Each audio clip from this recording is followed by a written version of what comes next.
nous avons vécu ces derniers temps, on peut dire que le gouvernement encore une fois a très peu d'intérêt. Écoutez la vidéo, c'est important. À la stabilisation et à la crispation politique, à la non-promotion de la violence comme mode d'accession et de maintien au pouvoir.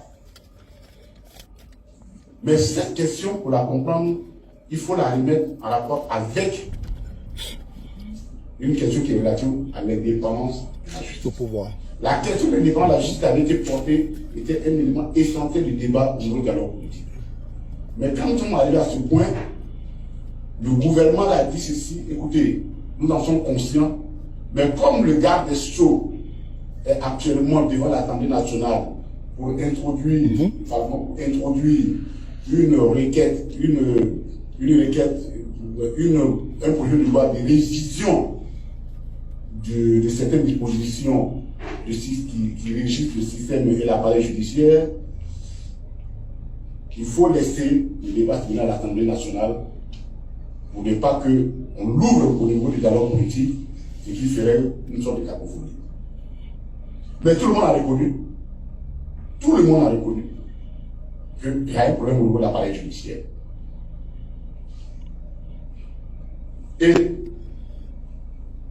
Mais il n'est pas possible, et comme nous le disons, d'asseoir une démocratie qui ne se forme pas, qui n'est pas assise, qui n'est pas nourrie, ou du moins qui n'est pas contrôlée par un appareil judiciaire indépendant. Ça, c'est la moindre des choses. Or, et le débat a été houleux. Le débat a été houleux sur la question. Donc, pour nous, le point B2, pour qu'il y ait une démocratie apaisée en Côte d'Ivoire, il faut que l'appareil judiciaire accepte de devenir un appareil indépendant, mais non pas un appareil politique ou un appareil militant. Cela est très important.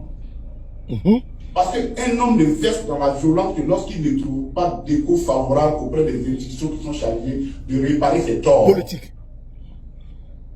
Ado Richard, un procureur RHDP. Mais pour nous, les récents événements justement nous démontraient étaient à souhait notre position sur la question. Et nous avons cité des cas de déni de justice. En décembre, nous avons révélé la justice à ce qu'ils comprennent. En décembre 2010, à la mai, des personnes qui se sont ingéniées, qui se sont vraiment données à cœur du choix, détruire la fille du président de à fond, molester les militants, incendier des cars, jeter des cocktails Molotov. Elles se sont filmées. Elles se sont filmées. Elles ont même posté ça. Et elles ont même affirmé qu'elles agissaient pour le compte, pour protéger le Premier ministre, qui est l'initiateur du dialogue politique. Mais dans un pays de justice, ces personnes ne peuvent pas être en liberté. Qu'il y ait plainte ou pas. La plainte, elle est obligatoire en ce qui concerne les cas civils. Mais la plainte n'est pas obligatoire en matière pénale. C'est le procureur de la République qui a l'obligation de poursuivre. C'est vrai qu'on laisse un droit de poursuivre, une liberté de poursuivre, mais c'est lui qui est chargé. Parce qu'une affaire pénale, ce n'est pas une affaire personnelle. Une affaire pénale, c'est-à-dire on estime que vous avez troublé la quiétude de la société, et c'est pourquoi le procureur de la République qui défend donc la République engage les poursuites. Il n'a même pas besoin de pas plaindre. C'est des faits trop graves. Quelqu'un qui commet des infractions et qui se filme de présent. Mais c'est un défi à l'autorité judiciaire. Rien n'a été fait à ce niveau-là. Jusqu'à aujourd'hui, rien. Et évidemment, comme il n'y a rien eu là-bas, chez le Premier ministre, Bon, ils disent, mais c'est que si chez le Premier ministre, on peut faire ça, Ouais. chez lui, il n'y a pas de problème, ben, on peut le faire ailleurs. Et c'est ce qui s'est passé à Camille et à Thélo avec Stéphane Guipé.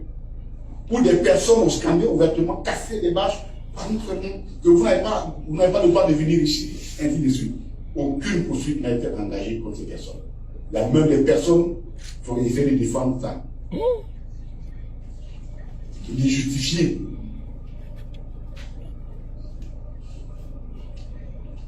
Et la dernière qui est effroyable pour nous, c'est la descente musclée de la milice pro RHDP au domicile de Marie-Claude. La nuit. C'est malheureux. C'est malheureux pour la Côte d'Ivoire.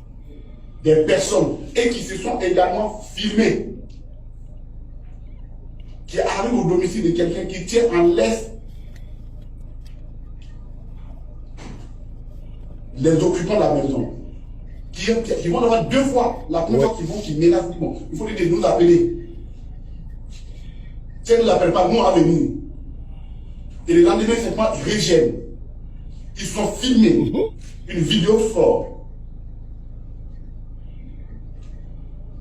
Mais Marie-Claude Odette ne s'arrête pas là. Elle porte plainte et les femmes la plainte ici.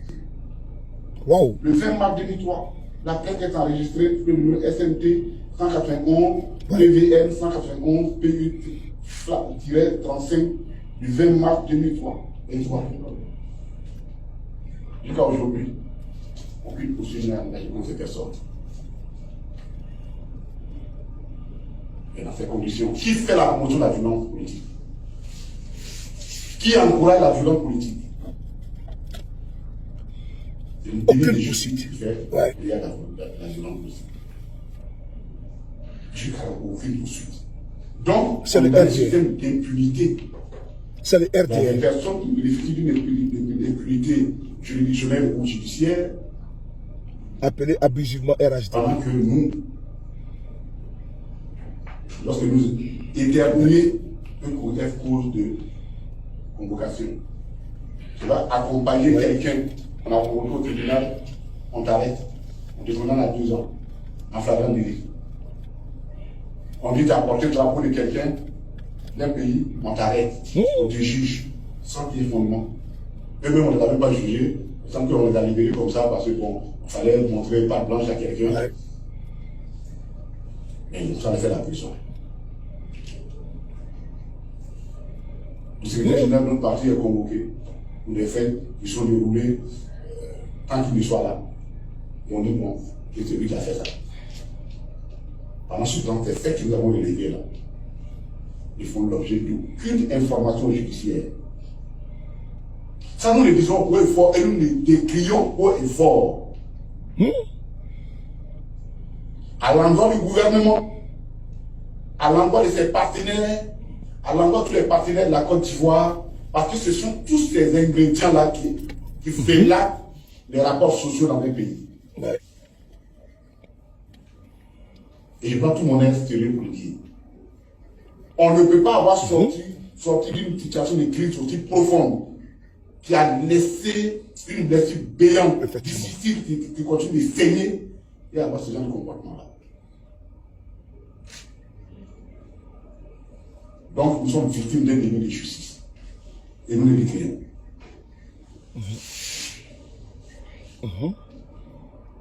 Et c'est ça aussi qui peut expliquer la réticence et qui justifie, ça explique ce que nous avons dit précédemment. L'instrumentalisation de la violence comme moyen de conservation du pouvoir. Après l'avoir utilisé comme moyen de conquête du pouvoir. Qu'on soit au RHDP, qu'on soit au PDC, qu'on soit au PPAC, il y a une constance. Nous avons besoin d'un débat politique franc. Il y a des choses qu'on ne peut pas pardonner. Je ne suis pas, nous avons du mal à imaginer que tous ces cas-là, ces personnes sont encore, sans aucun problème. Ce n'est pas acceptable. Et nous allons continuer de dénoncer ça. Au GPS. Jusqu'à ce que quelque chose soit fait. Parce que si vous le faites, pourquoi voulez-vous que le jour où quelqu'un accepte d'être candidat à celui-là, du PPAC, là où une telle visite, on lui a interdit d'accès, et il n'y a pas eu de poursuite. On ne peut pas accepter ces choses-là. Donc, c'est ce délit de justice que nous élevons. Et pour nous, nous crions fort notre indignation. Ouais. Pour que le monde nous entende et qu'on amène le gouvernement à changer de peuple. Parce que ça.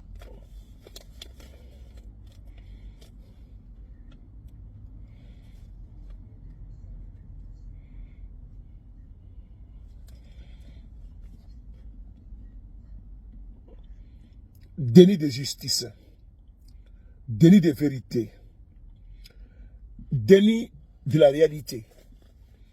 Voici le constat clinique de la situation politique en Côte d'Ivoire. Une situation délétère, oui délétère, créée par le parti sectaire ethno-tribal RDR. Frères et sœurs, vous avez ici les rapports cliniques faits par le ministre Kone Katina. Ça fait froid au dos. L'injustice totale pour les militants du RDR. Une jurisprudence à ne pas copier. Dans un pays responsable, dans un pays de justice, de droit, l'on ne doit pas confondre liberté et libertinage. Les concitoyens et les citoyens sont égaux devant la loi, devant la justice et devant le droit. Dans un État, il n'y a pas de favoritisme. Parce que l'un est militant du parti au pouvoir et l'autre est de l'opposition. Dans un État de droit, tous les citoyens sont égaux devant la loi. Ce n'est pas le cas avec M. Ouattara. On a vu ici avec un certain Al-Mustafa qui n'a pas hésité sur la place publique à menacer les chrétiens catholiques avec des microbes ils ont même fait une fatwa, lancé une fatwa de vouloir verser le sang des chrétiens catholiques en Côte d'Ivoire. Aucune personne n'a été interpellée. Mieux, l'abject a atteint le fond. L'infâme a atteint le fond. La bêtise insistant toujours. Et cette bêtise a atteint le fond, a touché le fond. Un ministre de la République, du nom de Adjoumani, à cause d'un discours d'apaisement, de conciliation, de rassemblement, de modération, oui, de Monseigneur Coutouan en Côte d'Ivoire. On a vu un ministre aller désacraliser l'église catholique, l'ancêtre. Et là-bas, il s'est assis, il a lu un discours politique. C'est une première dans l'histoire de la Côte d'Ivoire où un homme politique décide avec le moyen de l'État, avec policiers et gendarmes, il va se rendre à la cathédrale pour lire un discours. Parce qu'il n'est pas content du discours d'apaisement de Monseigneur. Adjoumani l'a fait. C'est en Côte d'Ivoire. La promotion de l'impunité est d'abord, l'exemple vient d'en haut. Mais si en haut est pourri, comme on le dit, le poisson pourrit par la tête. Mais si la tête est pourrie, si la tête n'est pas exemplaire, si la tête est brutale, si la tête est barbare, si la tête a un comportement microbien, oui, les microbes de Côte d'Ivoire, ou ces enfants qui sèment la désolation, la mort, aux esprits mortifères, ont été baptisés comme des anges. On dit les enfants en conflit avec la loi. La promotion toujours de la violence, la barbarie. On a vu ici, en 2020, à travers les simulacres d'élection, des individus dans un baka, tristement célèbre, qui arpentaient les communes d'Abidjan et qui semaient la désolation. Des machettes étaient distribuées afin de se faire des membres de l'opposition. Le baka vert a été dans le renfort de la police nationale. Amnesty International a fait un rapport sur ça. Les occupants du baka vert et le baka vert lui-même, dont l'immatriculation est connue et sûre de tous. Le baka vert qui a sillonné la capitale abidjanaise n'a jamais été retrouvé. Les plaques numérologiques en Côte d'Ivoire qui sont répertoriés dans la base de données du ministère des Transports, ils n'ont pas retrouvé le bac à verre. Jusqu'à nos jours. Ceux qui ont assassiné Soro-Kogna à Korogo n'ont jamais été arrêtés. Ceux qui ont assassiné Lassine Koulibaly n'ont jamais été arrêtés. Ceux qui ont semé la chienlit par les élections municipales, il y a de cela 5 ans, n'ont pas été arrêtés. Ceux qui ont assassiné Asseguela par les élections régionales n'ont pas été arrêtés. Ceux qui ont semé la chienlit à Bassam n'ont pas été arrêtés. Oui. Ceux qui sont allés verser le sang humain devant la résidence du président Bédié, qui sont connus, qui sont sûrs. Ces personnes-là, qui s'affirment à la face du monde être le militant du RDP, du RDR, ces personnes menacent à tout va. Menaçant un ancien chef d'État. Ils n'ont pas été inquiétés. Le procureur de Côte d'Ivoire, de la République, Adou Richard, n'a pas daigné convoquer ces personnes, comme il est fait. Dès l'instant, c'est un membre de l'opposition qui, ma foi, critique M. Ouattara, ou bien a des propos dits sur Facebook, on les prend, on les met en prison, puisqu'il n'est pas du RHDP. On l'a vu ici, par les élections présidentielles, similaires de l'élection présidentielle en Côte d'Ivoire. Des militants du RHDP qui appelaient au massacre des Baoulés, des Bétés. Mais ces personnes vont à Abidjan, ils viennent tranquillement. Ils n'ont pas été inquiétés. Ils n'ont jamais été convoqués. C'est contre ça, nous, on se bat. On a vu encore une fois de plus ces personnes encore se déporter chez Lorounion. Ex-député de Côte d'Ivoire, honorable Lorounion. Ces personnes-là, qui sont des justiciers, qui sont les bras séculiers de la justice ivoirienne, ils ont menacé à 2 reprises cette dame. Ils ont filmé et ils ont publié. Ils n'ont jamais été inquiétés. La tête de gondole, un certain Awaza, bras séculier de M. Cissé Bakongo, l'actuel maire de Koumassi. Oui, c'est son bras séculier. Ils n'ont pas été inquiétés parce qu'il est du parti au pouvoir. Une jurisprudence à ne pas copier. C'est important. Ces mêmes individus au comportement frélaté, au comportement barbare, ces mêmes personnes-là, ces tonneaux vides, ces bandes d'idiots et d'imbéciles, n'ont pas hésité également à empêcher l'activité de Konekat et de Stéphane Kipré dans le nord de la Côte d'Ivoire. Ces mêmes personnes n'ont pas hésité à brûler un car parce que le président Gbagbo devait se rendre dans une région de la Côte d'Ivoire. Ils ont brûlé un car avant même que l'activité ne se tienne. Ils ont menacé sur Facebook. Et ils sont passés à l'acte. De la parole aux actes. Ils ont brûlé même un car. Détiré les affiches. Il n'y a rien.